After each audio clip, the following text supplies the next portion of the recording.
Yes. Bapa, kami tahu Engkau hadir di tengah-tengah kami saat ini. Kami menghormati Engkau ya Bapa.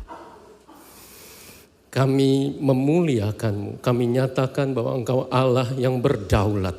Amen. Engkau Allah yang besar. Engkau Allah yang mulia. Ya. Dan saat ini kami mau duduk diam di bawah kaki-Mu. Berbicaralah Tuhan. Hati kami haus dan lapar. Roh-Mu sendiri yang membimbing dan menuntun kami di dalam seluruh kebenaran firman. Di dalam nama Yesus. Sama-sama kita katakan amin. Ya, sebelum duduk saudara, boleh semuanya tetap bangkit berdiri. Boleh saudara tengok kanan kiri depan belakang, kasih senyum dulu saudara. Ya. Mau salamin juga boleh ya. Ya, sesama pria dan sesama wanita saudara boleh rangkul, boleh peluk, boleh tepuk-tepuk ya. Nah, dan sebelum duduk saya ajak saudara, mari tetap bangkit berdiri. Ya. Saya ajak saudara, akan kita lakukan nanti hitungan ketiga ya. Kita datangi 3 sampai 4 orang. Berapa orang? Nah, saudara tatap matanya, salami dia, lalu tanya begini. Kapan terakhir kali Tuhan bicara dan kamu dengarkan? 2, 3.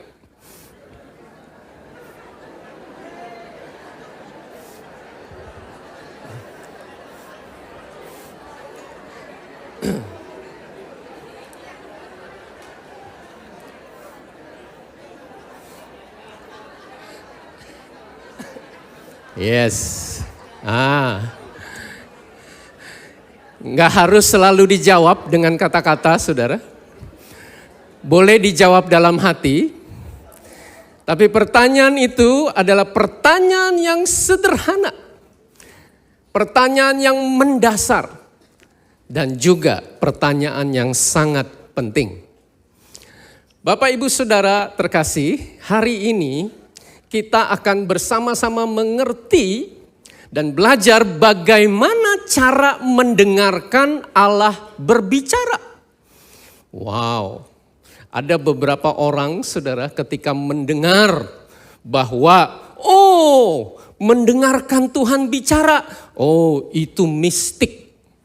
Ya, itu bahaya. Ya, bisa jadi bahaya saudara kalau kita tidak mengerti. Nah, tetapi saudara perhatikan, Yesus berkata begini, akulah gembala yang baik, aku mengenal domba-dombaku dan domba-dombaku mendengarkan suaraku. Sekarang boleh saudara lihat kanan dan kiri, sebelah saudara domba atau kambing. Ya. Yesus berkata, perhatikan saudara, ini bukan kata saya, Yesus yang ngomong, kalau kamu domba, kamu dengar suaraku. Nah, jadi saudara, bukan sesuatu yang aneh, bukan sesuatu yang mistik, bukan sesuatu yang luar biasa. Itu hanya Pak Yongki yang sekaliber itu yang bisa dengarkan suara Tuhan. Saya belum selevel itu. Wah, saudara, berarti saudara bukan domba dong. Cuma Pak Yongki yang domba. Apakah demikian? Nah, saudara sekalian, itulah sebabnya kita mau mengerti kebenaran bagaimana cara mendengarkan Allah berbicara. Dan ini adalah satu komponen dasar. Bahkan komponen utama di dalam membangun manusia roh. Ini adalah unsur yang praktis dan penting di dalam Christ-centered, berpusat kepada Kristus. Mari saya ajak kita akan baca bersama-sama di dalam Lukas pasal 8. Kita akan baca ayat 4 sampai 15 dan kita izinkan Roh Kudus yang membukakan kebenaran ini. Karena selama ini kalau kita baca atau dengar perumpamaan ini, kita sudah punya pemikiran awal bahwa ini tentang perumpamaan 4 jenis tanah adalah tentang 4 jenis sikap hati, 4 jenis orang. Tapi hari ini saya ajak untuk kita buka pikiran dan hati kita untuk kita izinkan Roh Kudus sendiri yang berbicara. Saudara, saya ajak para pria akan baca ayat yang genap mulai dari ayat 4 bersama-sama dengan saya. Dan para wanita akan membaca ayat yang ganjil. Mari para pria, 2, 3. Ketika orang banyak berbondong-bondong datang, yaitu orang-orang yang dari kota ke kota menggabungkan diri pada Yesus, berkatalah ia dalam suatu perumpamaan.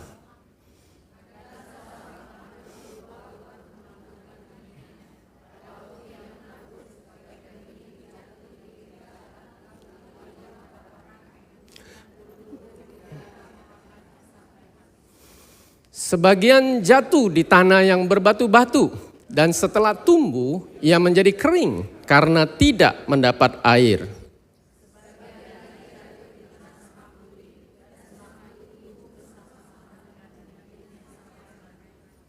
Dan sebagian jatuh di tanah yang baik, dan setelah tumbuh berbuah 100 kali lipat.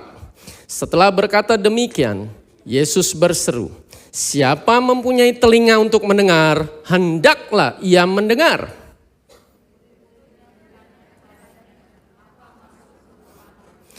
Lalu ia menjawab, "Kepadamu diberi karunia untuk mengetahui rahasia kerajaan Allah.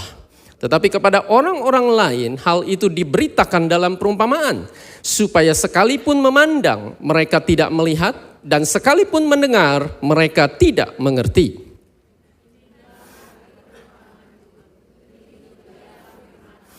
Yang jatuh di pinggir jalan itu ialah orang yang telah mendengarnya, kemudian datanglah iblis lalu mengambil firman itu dari dalam hati mereka, supaya mereka jangan percaya dan diselamatkan.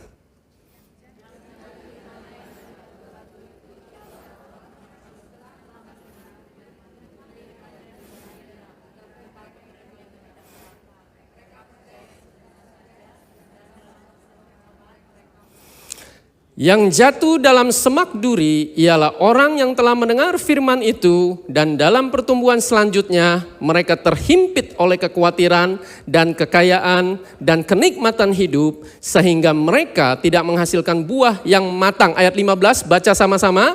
Yang jatuh di tanah yang baik itu ialah orang yang setelah mendengar firman itu menyimpannya dalam hati yang baik dan mengeluarkan buah dalam ketekunan. Bapak, Ibu, Saudara, Yesus menjelaskan ada 3 poin utama di dalam perumpamaan ini. Yaitu yang pertama, sang penabur itu bicara tentang pribadi Allah. Dan yang kedua, sang penabur itu menaburkan benih. Benih itu adalah firman Allah. Dan poin ketiga, Yesus juga di situ menjelaskan tentang tanah. Tanah itu bicara tentang hati dan pikiran kita. Dan dari perumpamaan ini Yesus sedang menyampaikan, dengar semua murid-murid Yesus, ada poin-poin penting yang kita harus pahami maksud Yesus. Bahwa Yesus sedang menyampaikan betapa pentingnya mengembangkan sikap hati yang benar terhadap firman Allah.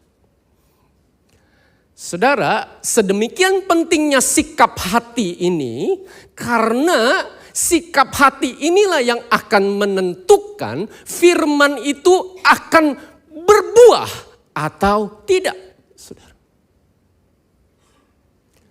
Dan Yesus menjelaskan, saudara, bahwa kekuatan, daya tahan, dan keberhasilan iman kita ditentukan oleh sikap yang kita pilih. Dan itu datangnya dari sikap hati yang menjadi respon kita terhadap firman Allah. Itulah yang akan menentukan, saudara, masa depan kita, hidup kita, siapa kita di hadapan Allah. Dan berikutnya saudara, Yesus menunjukkan di dalam perumpamaan ini mengapa sebagian orang menolak firman dan sebagian lain menerimanya, saudara. Yaitu apa? Kondisi hati, yaitu tanah, menentukan penerimaan akan firman, yaitu benih, dan buah yang dihasilkan. Saudara, perhatikan saudara, kalau kita menangkap prinsip ini, kita akan mengerti saudara, bahwa respon itu yang menjadi kunci untuk firman itu berbuah dalam hidup kita. Jadi saudara, kekuatan kuasa firman itu di dalam hidup kita tergantung pada kondisi hati kita. Boleh saya ajak setiap kita tanya diri sendiri, bagaimana kondisi hati saya saat ini? Apakah saya lagi sedih? Apakah saya lagi menyimpan kemarahan? Apakah saya lagi menyimpan kesalahan orang lain? Kesalahan pasangan hidup saya? Kesalahan anggota keluarga saya, anak-anak saya, orang tua saya? Apakah saya lagi menyimpan dendam? Apakah saya lagi di dalam hati saya ada sesuatu yang belum saya ungkapkan kepada Tuhan, yang masih saya tutupi? Perhatikan saudara, itu penting. Saudara. Kenapa? Karena kondisi hati kita itu akan menentukan sampai sejauh mana firman itu berkuasa dan berbuah di dalam hidup kita, saudara. Sesederhana itu dan sesulit itu. Kenapa? Karena kondisi hati kita berubah-ubah setiap hari, saudara. Bahkan setiap jam. Itulah sebabnya firman Tuhan mengajarkan di dalam Amsal 4 ayat 23. Mari kita baca sama-sama. Jagalah hatimu dengan segala kewaspadaan, karena dari situlah terpancar kehidupan. Dan sikap hati yang benar ini, saudara, di dalam perumpamaan ini diajarkan Yesus bagaimana praktek punya sikap hati yang benar, yaitu milikilah hati yang mendengarkan, saudara. Ini di dalam bahasa Ibrani adalah Shema. Shema Israel, dengarlah hai Israel. Hati yang faham, saudara. Hati yang mendengarkan penuh perhatian. Dan di dalam perumpamaan ini, saudara perhatikan saudara. Dari awal, pertengahan, sampai akhir perumpamaan. Yesus menitik beratkan, memprioritaskan, memfokuskan kepada satu hal. Yaitu mendengarkan penuh perhatian. Ini di dalam bahasa Yunani, aku mendengarkan hingga mengerti. Perumpamaan tentang 4 tanah ini saudara, kita temukan dalam 3 kitab Injil. Di dalam Matius 13, Markus 4, dan di dalam Lukas 8. Saudara, kalau kita baca di Markus 4, dimulai ayat yang ketiga saudara. Bahkan Yesus berkata, dengarlah, adalah seorang penabur. Wow, dari awal Yesus ajarin nih, dengar. Coba semua angkat tangan kanan, pegang kuping kanan, bilang sama sebelah, dengar. Ya. Dan di pertengahan saudara, setelah Yesus menyampaikan bagian pertama dari perumpamaan ini, di ayat 8 bagian B, Lukas 8 ini, setelah berkata demikian, Yesus berseru, siapa mempunyai telinga untuk mendengar, hendaklah ia mendengar. Sekarang 2 tangan, pegang kedua telinga kita. Sekarang sama sebelah yang lain. Dengar. Yes. Saudara, kalau kita baca di dalam kitab Injil, perhatikan ya saudara. Yesus ngomong, siapa mempunyai telinga untuk mendengar, hendaklah ia mendengar, bukan sekali, bukan 2 kali, bukan 3 kali, bukan 4 kali. Berkali-kali, saudara. Banyak kali Yesus berfirman demikian. Ini adalah firman yang kita tidak perlu jadi profesor teologi untuk mengerti ini, saudara. Karena sedemikian sederhana, ia punya telinga, ia dengar. Tapi kenapa Yesus sebutkan ini berkali-kali, saudara? Karena enggak semua orang punya telinga, tapi mendengarkan. Coba tengok kanan kiri, ngerti enggak? Tanya sebelah saudara. Yes. Dan Yesus membahas lagi tentang mendengarkan di ayat 10, saudara. Ya, supaya sekalipun memandang mereka tidak melihat dan sekalipun mendengar mereka tidak mengerti. Untuk orang-orang yang akan binasa, saudara. Makanya ini disampaikan dalam perumpamaan. Kenapa Yesus sebut ada orang yang mendengar tapi tidak mengerti? Nah, ini penting, saudara. Ini yang kita perlu pahami di dalam mendengarkan Allah berbicara. Yaitu Yesus bicara, orang punya telinga belum tentu mendengarkan karena ada suatu telinga rohani. Katakan sama-sama saya. 2, 3. Telinga rohani. Kasih tahu sebelah saudara. 2, 3. Yes. Inilah hati yang mendengarkan, saudara. Itulah sebabnya, saudara, enggak semua orang punya telinga tapi dengar. Dan bahkan enggak semua orang punya telinga yang dengar bisa mengerti. Kenapa? Karena ada hal-hal yang rohani yang hanya bisa didengarkan secara rohani. Inilah pentingnya Yesus menekankan tentang mendengarkan sampai di akhir perumpamaan, saudara tahu? Yesus memberi kesimpulan di ayat 18, saudara. Saya ajak kita baca sama-sama. 2, 3. Karena itu, stop sampai di sini. Kalau ada kata karena itu, artinya apa, saudara? Artinya dari semua yang saya sudah jelaskan perumpamaan nih dari awal sampai akhir, murid-murid dengar, karena itu, kita lanjutkan. 2, 3. Perhatikanlah cara kamu mendengar. Yes. Karena siapa yang mempunyai kepadanya akan diberi. Tetapi siapa yang tidak mempunyai daripadanya akan diambil. Apa maksudnya, saudara? Siapa yang mempunyai di sini adalah mereka yang punya telinga rohani.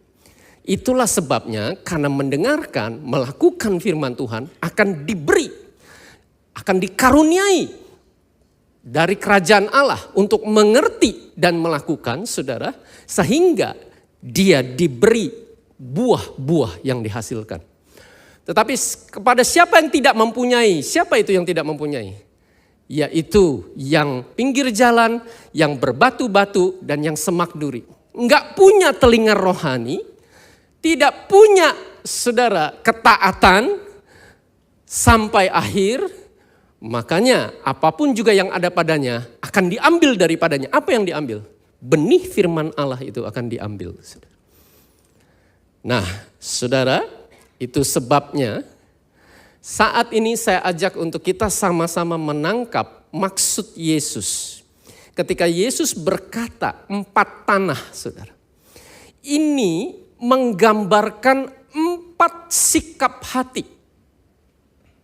Dan 4 sikap hati ini, saudara, bukanlah 4 jenis orang. Jadi tanah pertama orang yang begitu, tanah kedua orang yang lain lagi.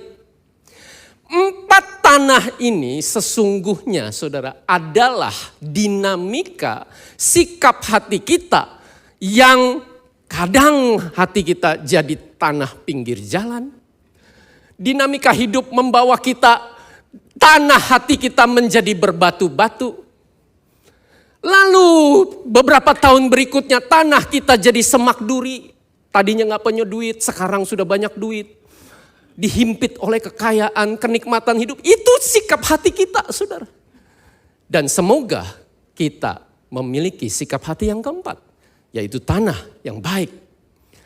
Dan saat ini saya ajak waktu kita bahas ini, saudara. Mari setiap kita lakukan journey to the heart, saudara. Mari kita lakukan perjalanan ke dalam hati kita sendiri. Mari setiap kita evaluasi. Mari setiap kita cek, oh jenis yang ini nih waktu kejadiannya nih waktu pandemi nih. Nah itu kayak begitu tuh sikap hati saya tuh. Oh jenis yang kedua nih, waktu anak saya yang kedua lahir tuh. Nah itu kayak begitu tuh sikap hati saya. Dan seterusnya. Mari saya ajak setiap kita refleksi, saudara, secara pribadi. Karena Allah sedang berbicara kepada setiap pribadi. Bagaimana cara mendengarkan Allah berbicara? Yang pertama adalah, mari katakan sama-sama saya, 2, 3. Buka hati dan pikiran saya. Semuanya kita praktekkan begini. Buka hati dan pikiran saya. 2, 3. Kasih tahu sebelah saudara. Iya. Yesus sedang mengajarkan kalau kamu dengar firman, kalau kamu dengar Allah berbicara, milikilah sikap hati yang haus, yang lapar akan firman Allah, yang rindu, yang siap mendengarkan apa kata Allah.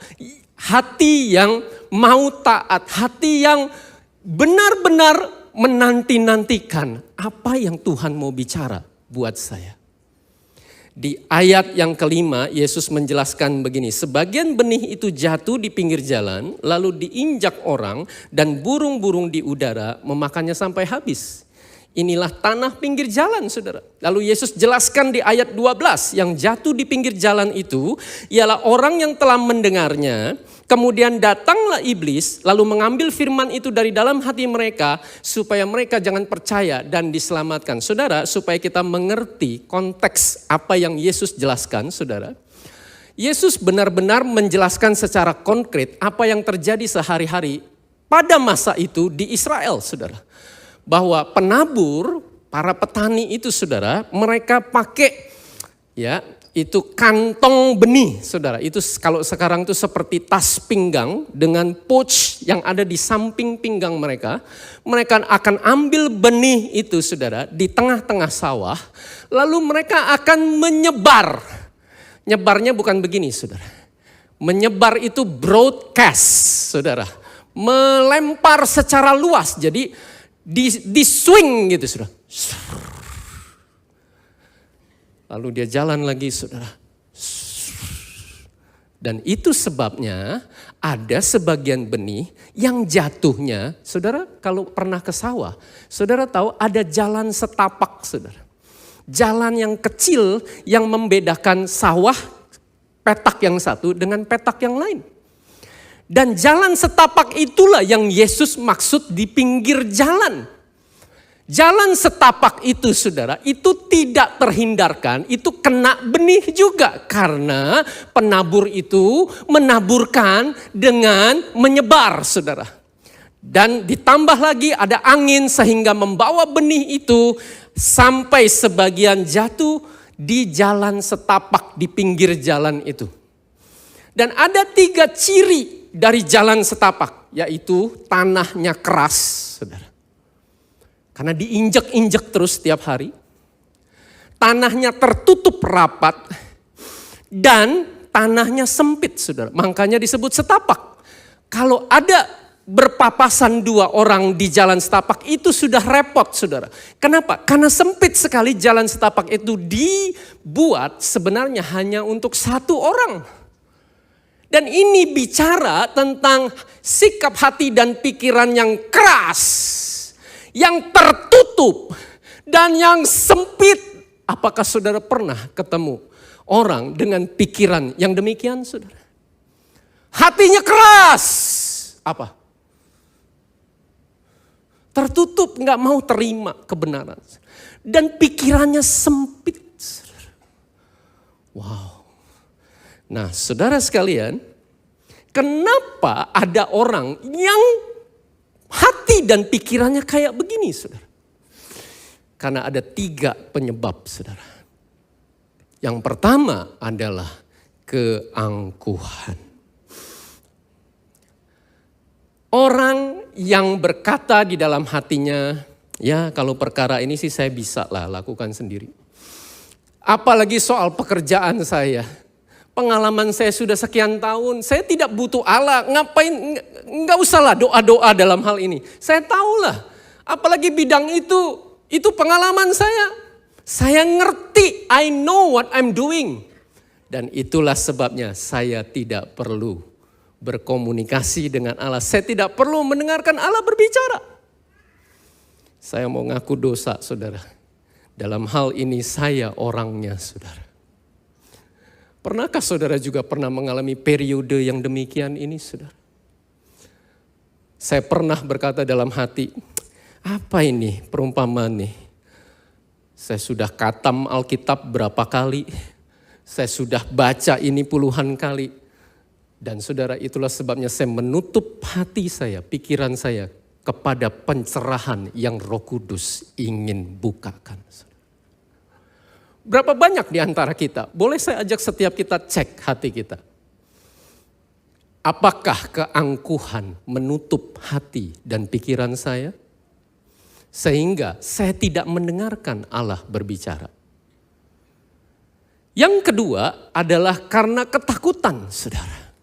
Orang jadi keras, jadi tertutup. Pikirannya jadi sempit karena takut. Takut apa? Takut kalau Tuhan bicara, saya udah tahu deh. Entar saya mesti bayar lebih banyak. Waduh. Kalau saya taat bayar pajak yang wajar, entar duit saya berkurang. Wah. Coba tengok kanan kiri, senyum aja saudara, nggak usah ngomong apa-apa saudara. Entar kalau saya bayar perpuluhan, lalu saya kurang bagaimana? Dan ketakutan itu yang menghantui kita sehingga kita menutup pintu hati untuk Tuhan bicara sesuatu. Takut nanti kesenangan saya dikorbankan. Takut saya jadi keluar, saya nggak nyaman lagi. Takut kalau nanti saya harus menderita, Tuhan bicara dan saya harus taat. Dan saya harus tanggung resikonya. Takut. Dan seterusnya, saudara bisa lanjutkan sendiri. Boleh saya ajak setiap kita cek, apakah ada ketakutan di hati saya terhadap firman Allah?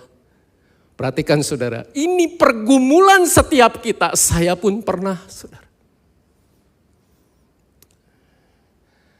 Dan yang ketiga saudara, karena kepahitan. Karena menyimpan kesalahan orang lain. Satu kali saya pernah menyimpan kesalahan pasangan hidup saya, saudara. Wah, saya jengkel, saya kesel, saudara. Akhirnya saya kesandung, saudara. Mobil diserempet, ya saudara, prospek nggak jadi, nggak closing, saudara. Lalu saya banyak lakukan kesalahan dan seterusnya. Apes. Ternyata waktu saya cek, wah saya simpen kesalahan orang lain. Berapa banyak saudara yang saat ini engkau masih simpan kesalahan orang lain di dalam hatimu. Itu menutup pintu hati untuk Allah berbicara sesuatu di dalam hati kita.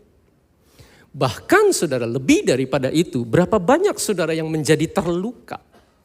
Saya menemukan orang-orang Kristen, bahkan saudara pemimpin yang masih menyimpan trauma masa lalu.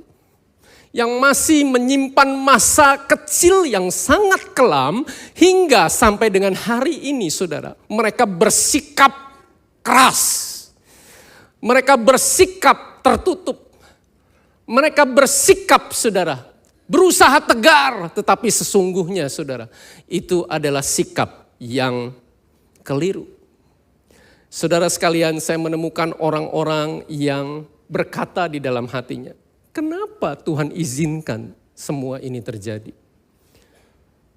Satu kali saudara, kami datang ke rumah duka, ketemu seorang istri, di mana suami dan mertuanya, jadi mertua dari istri ini, dalam satu kejadian di jalan tol, dua-duanya dipanggil Tuhan saudara, meninggal dunia sekaligus karena kecelakaan mobil yang dikendarainya. Kami datang waktu itu saudara, mau ngomong apa saudara? Akhirnya kami cuma duduk saudara, bareng-bareng sama dia. Dia sedih, kita juga sedih saudara. Lalu saudara setelah 1 jam, 2 jam dia cuma diam, ya kita juga diam, kita juga gak tahu mau ngapain saudara. Akhirnya dia sempat ngomong, di mana Tuhan? Waktu kecelakaan itu terjadi, Tuhan di mana? Waduh saudara, kita gak tahan saudara. Kita juga saudara merasakan kesedihannya saudara. Saya jawab dalam hati saudara. Tuhan berada sama posisinya saat Yesus mati di kayu salib di Golgota. Tuhan ada di situ. Saudara, ada orang-orang yang sedemikian mengalami pengalaman buruk sampai saudara sulit untuk melihat bahwa Tuhan itu baik. Saudara. Apakah ada orang yang demikian di ruangan ini? Saudara? Yang sedemikian pahit sampai gak bisa lihat bahwa Tuhan itu penuh dengan kasih setia. Dan itu sebabnya engkau memiliki sikap hati yang apa? Apa Tuhan mau ngomong apa? Itu membuat hati kita tertutup. Saudara. Ada 2 hal yang saya mau sampaikan saudara. Kalau hatimu ada dalam kondisi yang demikian. Yang pertama, saudara engkau sedih, saya juga sedih. Engkau menangis, saya juga menangis. Dan saya percaya bukan cuma saya. Para pemimpin, teman-teman di komsel, di komunitas saudara. Juga turut merasakan duka cita yang saudara alami. Memang saudara, bukan cuma saudara. Setiap orang yang mengalami seperti yang saudara alami juga akan mengalami perasaan yang demikian. Tetapi enggak berhenti sampai di sini. Ada hal kedua yang saya mau sampaikan saudara. Saat engkau mengalami pengalaman yang demikian dan sikap hatimu demikian, dengar saudara. Jangan lari dari Allah saudara. Tetapi larilah kepada Allah. Katakan sama-sama saya, jangan lari dari Allah. Larilah kepada Allah. Yes, karena hanya Allah yang sanggup menyembuhkan sakit hatimu. Hanya Allah yang sanggup memulihkan. Kita cuma bisa duduk sama-sama. Kita cuma bisa berdoa. Kita cuma bisa nangis sama-sama. Tetapi saudara, tindakan pemulihan itu datang dari Allah. Kalau engkau lari dari Allah, maka bagaimana hatimu dipulihkan? Bagaimana hidupmu mengalami kesembuhan? Itulah sebabnya saudara, dimanapun saudara berada, di ruangan ini atau saudara lihat secara online. Saat engkau menemukan hatimu terluka dan hancur dan sedih, larilah kepada Allah saudara. Dia Allah yang sanggup menyembuhkan hati kita, amin. Dia Allah yang sanggup memulihkan hidup kita, amin. Beri tepuk tangan dan kemuliaan kepada Allah. Yes. Firman Tuhan berkata di dalam Yakobus 1 ayat 21. Sebab itu buanglah segala sesuatu yang kotor dan kejahatan yang begitu banyak itu. Dan terimalah dengan lemah lembut firman yang tertanam di dalam hatimu. Yang berkuasa menyelamatkan jiwamu. Yang kedua saudara, ini kita sebut 4B. Jadi yang pertama katakan sama-sama saya, Buka hati dan pikiran. 2, 3. Yang kedua, gayanya begini saudara. Beri cukup waktu untuk mendengarkan. 2, 3. Kasih tahu sebelah saudara.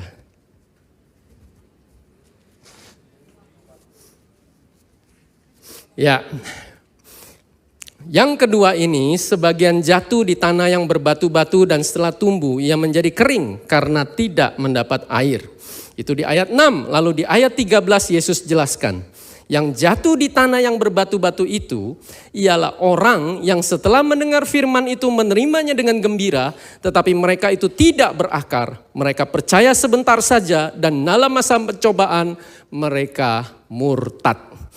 Tanah berbatu-batu itu bicara tentang hati dan pikiran yang dangkal. Saudara, kalau kita dengar tanah berbatu, itu bukan sekedar tanah, banyak batu-batu yang Yesus ungkapkan ini di Israel, saudara, saat itu bahkan sampai dengan saat ini, saudara, itu banyak sekali lapisan tanah termasuk sebagian sawah yang tanahnya itu di dalamnya ada batu kapur, saudara. Itu lapisan batuan yang berupa limestone, batu kapur.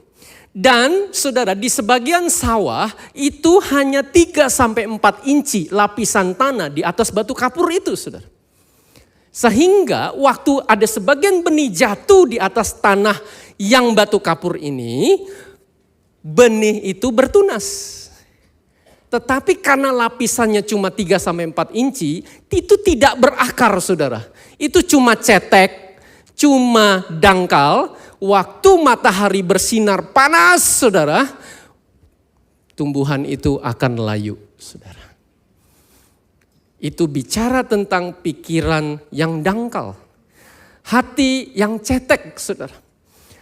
Saat ini kita hidup di zaman di mana saudara kita dituntut dan kecenderungan semuanya mau serba singkat. Ya, saudara, bahkan khotbah ada versi 30 detik, saudara. Kalau kita lihat di YouTube, saudara, makin lama kecenderungannya makin singkat. Yang sebenarnya itu baik, saudara. Supaya kita mengerti dalam waktu yang singkat. Kalau itu hanya sekedar menjadi pengantar, saudara. Tetapi dengar saudara, Yesus mengajarkan iman itu seperti biji sesawi. Di sini Yesus menyampaikan benih itu butuh waktu untuk bertumbuh dan berbuah. Ada proses yang harus dilalui. Dan untuk proses itu benih itu harus berakar. Enggak bisa cuma dangkal-dangkal saja, saudara. Yang dangkal itu tidak kekal, saudara. Yang dangkal itu akan layu seiring berjalannya waktu. Itulah sebabnya Yesus jelaskan di Markus 4 ayat 17 secara paralel, orang yang demikian ini menerima dengan gembira dan sempat percaya, tapi tidak bertahan dalam penindasan atau penganiayaan, saudara. Mereka adalah orang-orang yang secara intelektual dan secara emosional, bahkan kadang-kadang ikut euforia, saudara, dipengaruhi oleh firman Allah. Tetapi mereka kurang berkomitmen untuk bertumbuh hingga akhirnya mereka jatuh tersandung, saudara. Saudara, ini nggak bisa bohong, saudara. Kalau nggak ada akar, nggak akan bertahan lama, saudara. Kalau tidak masuk ke dalam, enggak akan bisa bertahan dalam penindasan dan penganiayaan. Itu sebabnya saudara, yang kedua ini kita harus beri cukup waktu yang memadai untuk kita mendengarkan firman Allah. Kita mau izinkan firman itu masuk ke dalam, katakan sama-sama saya, masuk ke dalam. Ke dalam hati, 2, 3. Ke dalam pikiran, ke dalam jiwa kita. Itu yang dibutuhkan untuk firman itu berakar di dalam hidup kita, saudara.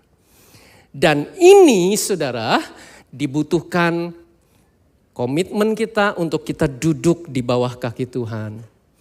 kita mendengarkan apa yang Tuhan mau bicara. Coba saya mau ajak saudara tanya diri sendiri, kapan terakhir kali saudara duduk, diam, bisa di kamar, bisa di mobil, bisa di tempat kerja, dimanapun saudara berada, tapi saudara tenang, lalu izinkan dan bertanya, Tuhan mau ngomong apa buat saya hari ini? Kapan terakhir kali saudara lakukan demikian? Itulah beri cukup waktu untuk mendengarkan. Untuk menggali kebenaran firman Tuhan. Apa yang Roh Kudus mau bicara melalui firman Tuhan hari ini.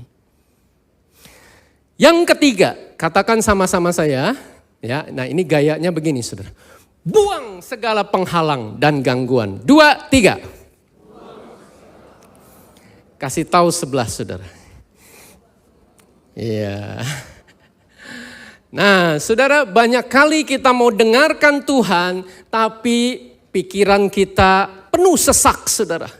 Ada banyak hal yang mesti dikerjakan di kantor, di toko, di tempat kerja, di rumah, urusan anak-anak, urusan pasangan hidup, urusan pelayanan, urusan ini itu. Sampai saudara itu menghalangi Tuhan bicara di dalam hidup kita. Yesus jelaskan ini di ayat 7. Sebagian lagi jatuh di tengah semak duri dan semak itu tumbuh bersama-sama dan menghimpitnya sampai mati.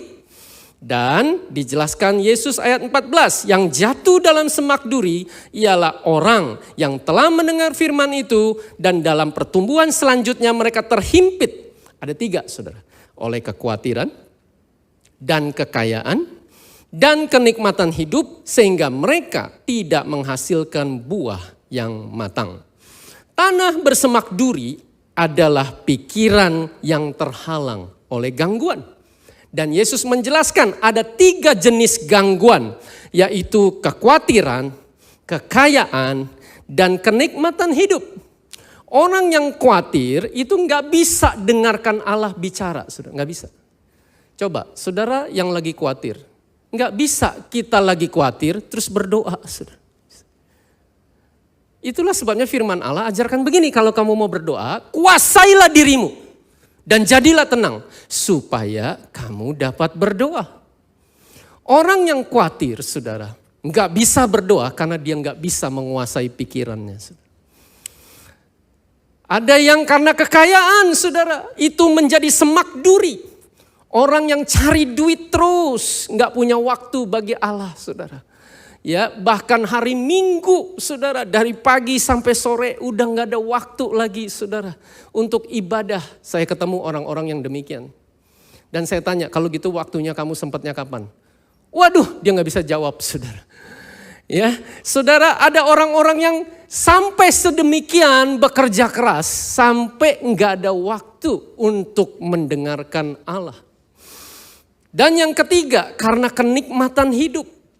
Saudara, nggak ada yang salah dengan kenikmatan hidup. Karena Allah mau untuk kita juga menikmati hidup kita. Tetapi saudara, kalau kenikmatan hidup kita lebih penting daripada Allah. Perhatikan saudara, itu yang tidak berkenan di hadapan Allah. Saya bertemu dengan orang-orang yang usia 30-an, 40-an, 50-an, bahkan yang 60-an saudara. Saya bertanya pertanyaan yang sama. Dan pertanyaan ini saya mau ajukan kepada setiap kita saudara. Saya bertanya, sebenarnya apa sih yang Tuhan mau lakukan di dalam hidup kamu? Apa yang sesungguhnya Allah punya tujuan, punya sasaran di dalam hidup kamu dan melalui hidup kamu. Saudara tahu? Dari sekian banyak yang saya tanya, lebih dari 80% jawabannya adalah enggak tahu, Pak. Itu tanda saudara, pikiran yang terhalang oleh gangguan, yang enggak bisa menangkap apa maksud hati Allah menciptakan saudara dan saya, saudara. Saudara, Allah tidak sedang main-main menciptakan saudara dan saya. Saudara. Allah punya tujuan, Allah punya maksud. Pertanyaannya, apakah saya mengerti maksud dan tujuan Allah dalam hidup saya? Yang disebut dengan bahasa kerennya adalah visi yang Allah taruh di dalam hidup saya. Perhatikan saudara, kalau saudara belum bisa jawab ini, itu adalah PR yang penting di dalam hidup setiap kita pribadi. Saudara. Untuk kita duduk diam dan dengarkan apa isi hati Allah bagi hidup saya. Dan yang keempat saudara, katakan sama-sama saya, nah ini dengan dua tangan juga. Bekerja sama dengan apa kata Allah. 2, 3. Ya, kasih tahu sebelah saudara. Ya. Nah, saudara, ini tanah yang keempat bicara tentang satu hati yang rindu, yang haus, yang berkehendak, yang menyambut firman Allah. Yesus jelaskan di ayat 15, yang jatuh di tanah yang baik itu ialah orang yang setelah mendengar firman itu menyimpannya dalam hati yang baik dan mengeluarkan buah dalam ketekunan. Perhatikan kata menyimpan, saudara. Orang yang punya sikap hati yang baik bekerja sama dengan apa kata Allah adalah orang yang menerima kebenaran itu sebagai sesuatu yang begitu berharga. Sampai direnungkan siang dan malam, sampai itu diaplikasikan, sampai itu saudara dirincikan di dalam hidupnya, untuk dia lakukan di dalam hidupnya, dan dia pelihara di dalam hatinya saudara, sehingga pada waktu yang tepat dia beroleh hikmat, dia mengerti kebenaran itu memandu langkah-langkahnya, membimbing jalan hidupnya sehingga dia beroleh anugerah untuk berespon benar di masa yang sukar, saudara. Itulah orang yang disebut pelaku firman, saudara. Di dalam Yakobus 1 ayat 22 firman Tuhan menjelaskan, tetapi hendaklah kamu menjadi pelaku firman dan bukan hanya pendengar saja. Sebab jika tidak demikian, kamu menipu diri sendiri. Apa itu menipu diri sendiri? Ya kalau saya datang minggu ibadah, saya minimal udah dengar lah. Habis itu lakukan atau enggak? Ya kita lihat aja nanti. Itu menipu diri sendiri, saudara. Itu menghibur diri, pokoknya kewajiban minimal sudah. Ya kalau saya sudah baca Alkitab, sudah kirim WhatsApp mengenai apa yang saya baca hari ini, minimal saya sudah lakukanlah kewajiban saya. Dengar saudara, itu menipu diri sendiri kalau kita tidak melakukannya. Kalau kita tidak punya sikap hati sebagai tanah yang baik, yang menyambut firman itu, merenungkan dan terus saudara, sampai Daud bilang yang kesukaannya ialah Taurat Tuhan dan yang merenungkan siang dan malam. Saudara. Itulah sebabnya saat ini saya ajak kita semua bangkit berdiri. Mari saya ajak kita akan praktekkan dari B1 sampai B4. Ya. Apa itu? Bagaimana cara mendengarkan Allah berbicara? Yang pertama, buka hati dan pikiran saya. 2, 3. Yang kedua, beri cukup waktu untuk mendengarkan. Yang ketiga, buang segala penghalang dan gangguan. Dan yang keempat, bekerja sama dengan apa kata Allah. Coba sekarang saudara berdua, coba cek gantian. Mulai. B1 sampai B4.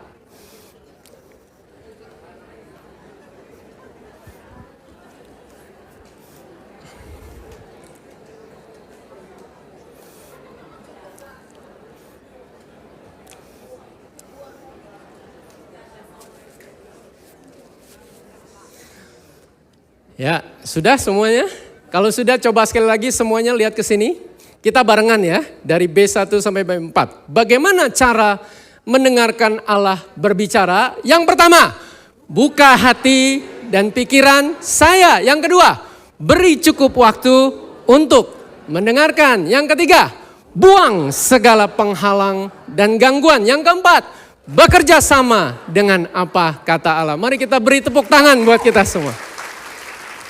Mari saya ajak saudara kita angkat tangan, kita datang kepada Allah. Allah hadir di tengah-tengah kita saat ini. Berapa banyak saudara engkau yang berkata kepada Tuhan yang ada di hadapanmu saat ini. Tuhan, saya orangnya Tuhan. Selama ini saya menutup pintu hati saya mengeraskan hati saya. Sehingga pikiran saya menjadi picik. Saya enggak mau terima firman-Mu. Saya enggak mau izinkan firman-Mu masuk ke dalam hati saya. Saudara, kalau engkau orangnya, saya pun pernah mengalami demikian, saudara. Dan bukan berarti saya tidak mungkin untuk kembali mengalami hal yang demikian. Itulah sebabnya pentingnya untuk kita bersama-sama hidup dalam komunitas. Untuk kita saling menjaga, saling membangun, saling melayani. Dan saudara sekalian, mari saya ajak saudara engkau yang mengalami hatimu keras karena kepahitan. Hatimu tertutup karena ketakutan.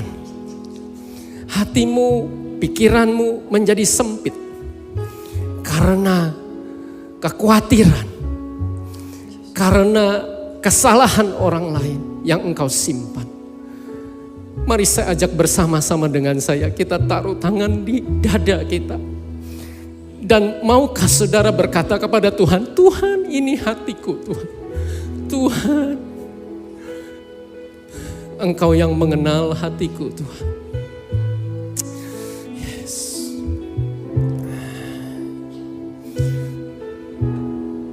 Yes. Mari kita ambil waktu secara pribadi dengan Allah.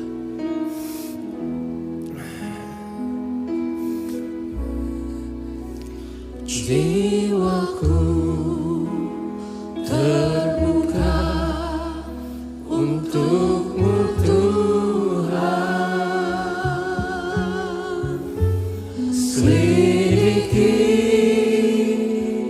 nyatakan segala perkara. Singkapkan semua yang terselubung, supaya ku layak di hadapan-Mu. Yes. Jiwa kami terbuka di hadapan-Mu Tuhan.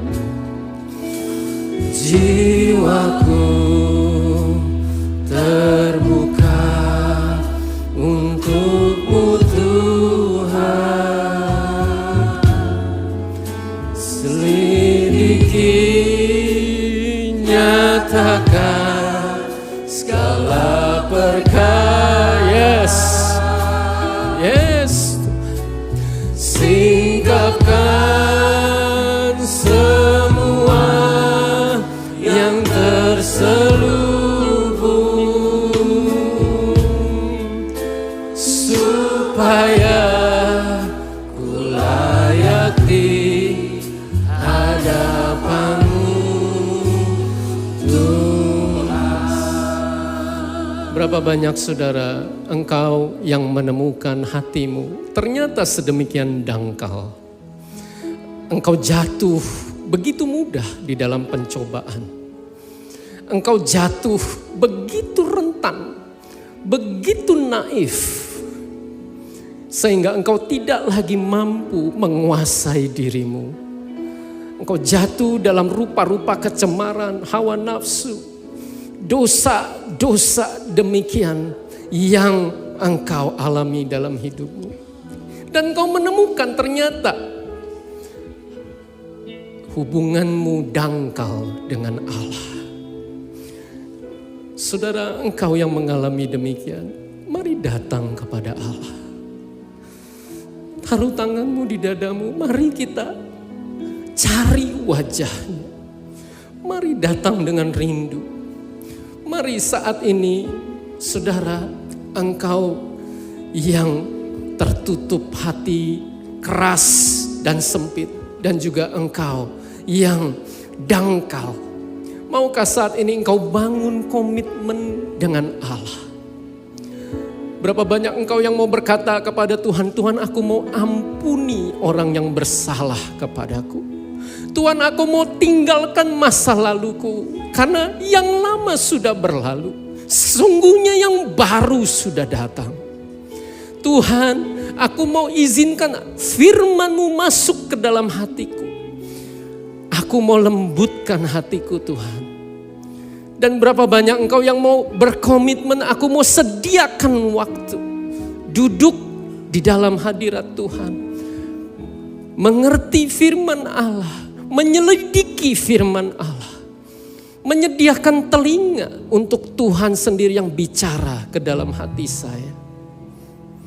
Dan saudara, berapa banyak saudara, engkau yang terhimpit oleh kekhawatiran, oleh kekayaan, oleh kenikmatan hidup, sehingga engkau tidak lagi berani berkata, Yesus itu Tuhan di dalam hidup saya. Dialah ya yang utama dan segala-galanya di dalam hidup saya. Saudara, engkau yang berani berkata demikian, katakan saat ini di hadapan Allah. Tetapi kalau engkau menemukan engkau tidak berani berkata demikian di hadapan Allah, apakah karena ada kenikmatan hidup? Apakah karena kekhawatiran dan kekayaan menghimpit hatimu? Dan saat ini, berapa banyak engkau yang mau mengambil keputusan, Tuhan, aku mau utamakan engkau. Aku mau buang segala kekhawatiranku. Aku mau buang segala godaan, tipuan kekayaan dan kenikmatan hidup. Aku mau kembali mengutamakan engkau di dalam hidupku. Beranikah engkau berkata demikian di hadapan Allah? Dan mari kita miliki bersama hati yang menyambut, yang rindu, yang haus dan lapar, yang sungguh-sungguh berkata kepada Allah, Tuhan, tanpa firman-Mu aku mati. Tuhan, itulah orang yang miskin di hadapan Allah, yang haus dan lapar akan Allah. Jiwaku terbuka untuk-Mu Tuhan. Selidiki, nyatakan segala perkara, singkapkan semua yang terselubung, supaya ku layak di hadapan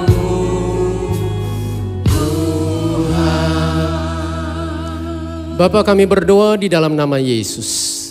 Setiap benih kebenaran yang sudah ditaburkan boleh tumbuh di dalam tanah hati kami yang baik. Dan kami boleh menyimpan dalam hati kami untuk benih itu boleh berbuah-buah di dalam hidup kami. Ketika kami beroleh anugerah untuk bukan hanya menjadi pendengar saja, tapi kami beroleh kasih karunia untuk melakukan firman-Mu dalam hidup kami sehari-hari. Untuk kami melakukan 4B ini di dalam hidup kami ya Tuhan. Untuk kami buka hati dan pikiran kami. Untuk kami beri waktu yang cukup untuk mendengarkan. Untuk kami buang segala penghalang gangguan. Dan untuk kami menyambut firman-Mu, bekerja sama dengan firman-Mu. Terima kasih Tuhan, kami izinkan Roh Kudus yang melanjutkan karya-Mu di dalam hidup kami. Sampai kami mengetahui kebenaran dan kebenaran itu memerdekakan kami. Di dalam nama Yesus, kita sama-sama katakan amin. Sebelum duduk, saudara salami kiri kanan depan belakang. Tatap matanya bilang tinggal prakteknya.